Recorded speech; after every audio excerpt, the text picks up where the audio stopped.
Le glyphosate, c'est l'herbicide le plus utilisé en France, et notamment en Eure-et-Loir, département dominé par les grandes cultures céréalières.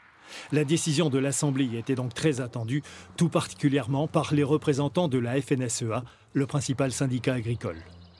Pour moi, c'est une décision de la sagesse.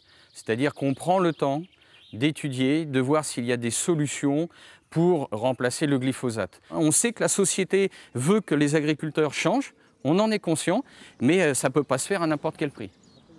À l'autre extrémité du spectre syndical agricole, la Confédération paysanne n'est ni surprise ni amère. Elle n'y voit qu'un énième soubresaut d'un modèle en péril.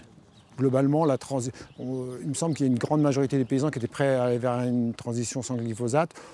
Bon, aujourd'hui, certains lobbies sont gagnés, je veux dire, mais demain, on ira forcément vers une sortie des pesticides à long terme. La marche est en route, il me semble. En dehors du monde agricole, les réactions les plus virulentes viennent des associations écologistes. Elles évoquent un grave recul et promettent une campagne d'information vers les consommateurs.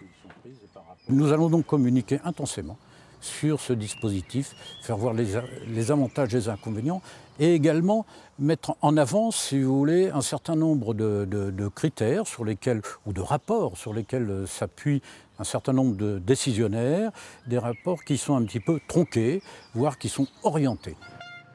Le Sénat va étudier à son tour cette loi alimentation, mais la question du glyphosate ne sera probablement pas réexaminée. La majorité des sénateurs souhaite également donner le temps à l'agriculture et à la science de trouver une alternative économiquement viable à l'herbicide vedette créé il y a plus de 40 ans par le groupe Monsanto.